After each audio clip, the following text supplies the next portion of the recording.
You know, in the 2 years that I've been doing this show, I have never once hesitated to make an episode. And yet, I sat here for 30 straight minutes, alternating between these different poses.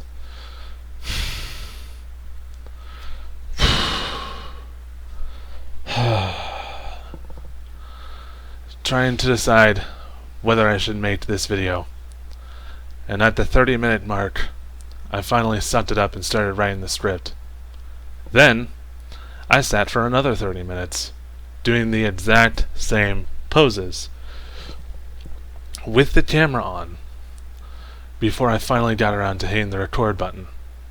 Also, for those of you wondering why I'm not doing an episode on President Trump, it's because, if you follow my Twitter, you know that I have been counting down to this episode. So to turn around and make a video on current events after all that build-up would be distasteful.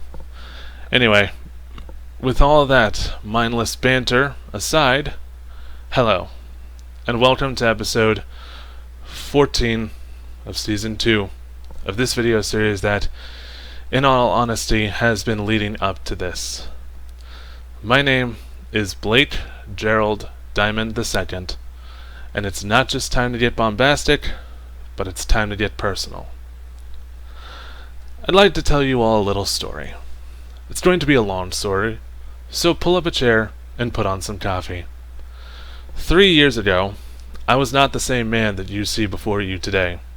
I was younger, stupider, struggling to maintain my focus on my studies at community college while simultaneously working at a dead-end job, finally getting around to hitting the booze because I waited till I was legal to start drinking like a loser, and above all else, I was, and probably still am, easily impressionable.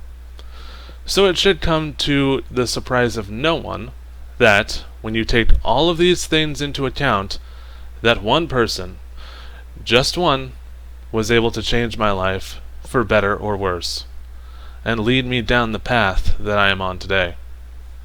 This person, who at the time was known as Jerry, William, Leo, Francis, Xavier, Sharp, Peet, also known as Ballspawn, had a mediocre following on his web series Rather Vocalized Illusion, or RVI for short. As embarrassing as it is for me to look back on that and admit that I too was part of that following, to the point of creating a very cringeworthy in hindsight confessions blog on Tumblr. Now, I do still have that confessions blog open because I don't believe in deleting anything off of my social media unless it clashes with my aesthetic. So if you want to see just how bad it got, you can go back and look at it, by all means. This blog impressed Jerry enough to consider adding me to his team called Valkyr Studios. However, it wasn't until his director and girlfriend, Tara Jennifer Cayley, who I would later find out was one of Jerry's many, many, many sock puppets, cornered me in private chats and forced me to admit that I was sexually attracted to Jerry, that I was allowed into the group. Granted, that would only last for a few months, but when you find out why I only lasted a few months, you will understand why.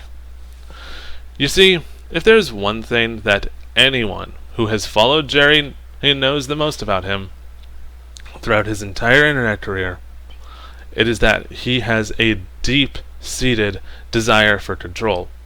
From his political views as a left-leaning authoritarian, which managed to only get crazier from there, if you can believe that, to the way he ran his little group that consisted of myself, Ethan Anderson, his, childhood, teenage, whatever, friend, who was verbally abused and treated like garbage before and after my time on the team, Nintendo Gal 55, a lesbian fangirl whom he brought on to help with his fanfics, which we will get into later, Brittany Johnson, another lesbian fangirl, noticing a pattern here, who dropped off the face of the earth after the studio disbanded, and the aforementioned Tara, and he ruled over all of us with an iron fist and a venom tongue.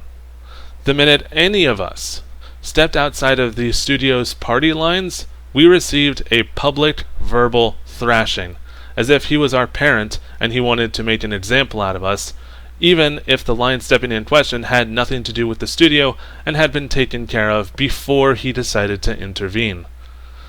What's most interesting is that myself and Ethan, and later Josh Scorcher, and other people who were never really brought in as part of the group, but frequently asked questions on his blog, such as Ask Rednathal and Ion Extreme, him and several others. He mostly focused on the males, like I said, and gave females like Nintendo Gal, Brittany, and Incros, another person who came in after I left, more or less a free pass. I say all of this because, as someone with a severe distrust for people in authoritative power and a number of mental disabilities, anxiety, depression, and autism spectrum disorder, that make me even more prone to stepping out of line and also breaking down, I became the studio's whipping boy, even after I was kicked out of the team. The breaking down part is especially important because, again, if you know anything about Pete's past, you will know that, according to him, he spent a fair bit of his adolescence in a mental ward for fighting with his parents, although I'm pretty sure the phrase he used was he was getting too much for them, and thus had a severe disdain for the mental health systems in both Canada and the United States, which is fine because I will be the first to admit that America's healthcare system is royally fucked up, and it ain't gonna get much better under President Trump, as well as him having a hatred for mental health in general, along with poor sods like me and a decent chunk of his fan base who have a mental health problem of some form or another. This can be seen explicitly in how he treats people who have come to him in the past seeking advice on how to treat their disorders, and how he treated me during our brief friendship. Then again, we are talking about someone who genuinely believes that Sheldon Cooper from The Big Bang Theory is a hilarious take on people with learning disabilities and social problems, rather than the albeit caricature that he truly is. So go fucking figure, right? Sorry for that little piece of word salad there. Now, it would be one thing if Pete was just verbally and emotionally abusive, but unfortunately he had to take the next fucking step and be sexually abusive. You see, sometime in October of 2013, Pete approached me on Skype, talking about money troubles and conveniently mentioning how Tara was cam whoring to make ends meet. When I suggested that he do the same, because, in my defense, I mentioned that there are so many of his fans who are attracted to him, he, just like before, turned it around on me and made it all about how I wanted to see that and refused to take no for an answer, continuing to bother me until I finally caved. This means that he coerced me, which is not consent, by the way, and I don't care where you are, coercion is never consent, into watching him strip on camera. Thankfully, he didn't get past taking off his shirt before Ethan and his family, whom he was living with at the time, came home soon after. As if harassing me online wasn't enough, Peter would later go on to accept and reciprocate romantic advances from a female fan who wasn't even legal yet. Although that little bit is a little hard to grasp because the ages of consent in Canada and the US are different. Hell, the ages of consent in America vary from state to state, which I think is bullshit. The unfortunate thing is that Pete's sexual depravity doesn't stop there. One of the most notorious pieces of work in progress that Pete has made and is attached to Pete's name is Stockholm, a My Little Pony Friendship is Magic fan fiction that features self-insert characters, straw man characters being graphically murdered, and above all else, incestuous pedophilia, which was originally justified until criticism of the work reached critical mass near the tail end of last year. Again, noticing the pattern? This work was so disgusting that Nintendo Gal, whom we mentioned before as being Pete's co-writer, voiced her own distaste for the direction the fic was taking, and got fired for it. The sad thing is, it doesn't stop there, and even worse, it doesn't even begin there. It actually begins a short time earlier, when RVI was still a thing, and Peet, keeper of infinite wisdom that he was and still is, chose to make an episode condoning incestuous relationships. Keep in mind that I was still on the team at this point, and as mentioned in my trigger warnings episode from season 0, I was molested at a very young age by both my father and my sister, and Peet knew about this. So to make a long story short, Peet decided to spend an entire episode of his video series approving something that one of his teammates was severely traumatized by, and even sent me an early draft of this over Skype so that I could give my approval or disapproval, and I wasn't really given much of a choice, because if I had disapproved it, he probably would have just kept bothering me until I said, fine, make your damn video condoning cousin fucking, whatever.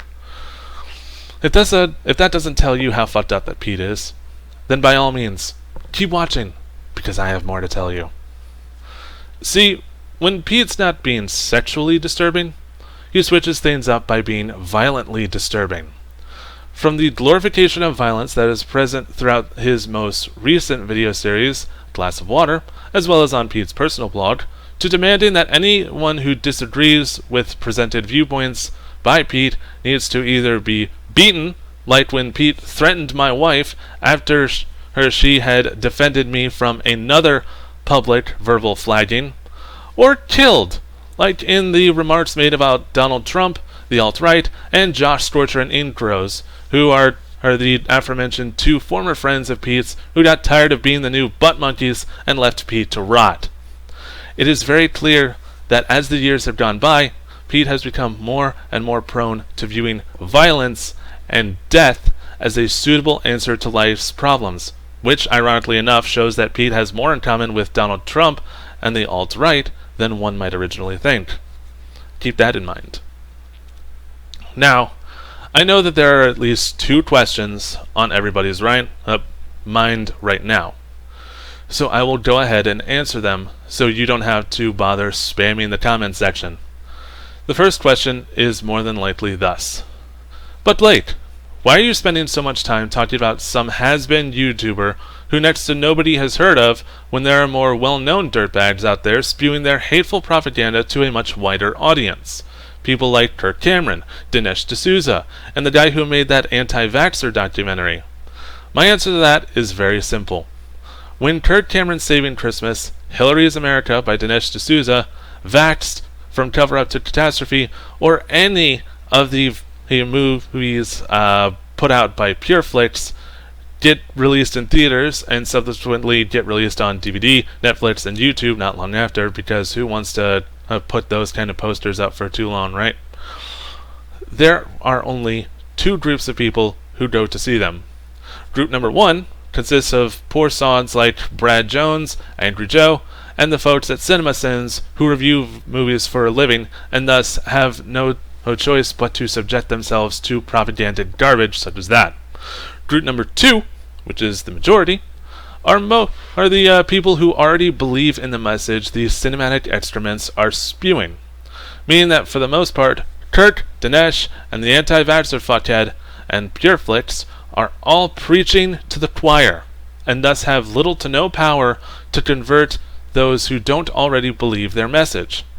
By stark contrast, when Peet releases a new episode of either Glass of Water, which is mostly a discussion of what grinds Peet's gears in the Brody community, and I don't really give a shit, or In a Minute, which is a MST3K style commentary of the latest episodes of My Little Pony, Steven Universe, Ruby, or Star vs. the Forces of Evil, which are all shows aimed at little kids, mind you.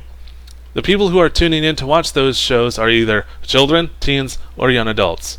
All 3 of those demographics are very impressionable, but the one that should be raising the most red flags is the first, because children are the primary demographic for the shows that Peet makes videos about. I don't care what the preferred demographic says. MLP, Steven Universe, and Star are all kid shows, first and foremost, so we should be focusing on making sure that the kids are able to enjoy them. And the idea of impressionable children being told by someone much older than them, who at one time was seen as a positive pillar of these shows' communities, that violence, death threats, and bullying people who disagree with you is A-OK, makes me violently ill. The second question that is most likely on everyone's minds is, Blake, why have you been referring to Jerry as Jerry and she and whoops, got a little ahead of myself. He in this video when he came out as transgender months ago and changed her name to Lily. Are you by chance transphobic? Ooh. The answer is no, I am not. And you can ask Dr. Zach, the FTM transgender gay man who is in charge of live streaming for Diamond Entertainment Enterprises, that very same question if you don't believe me. The reason why I have referred to Peet the way I have is simple. I do not think that Peet is transgender, but is instead trender. Keep in mind, and for that particular word, trend. Now, don't get me wrong. I do not mean that I think they sexually identify as an attack helicopter robotkin with bun self-pronouns like you see all over Tumblr. Instead, I firmly believe that Peet is using transgenderism to avoid criticism for their actions and to essentially get away with advocating murder. And I'll tell you why I think that with another story. I promise this will be the last story.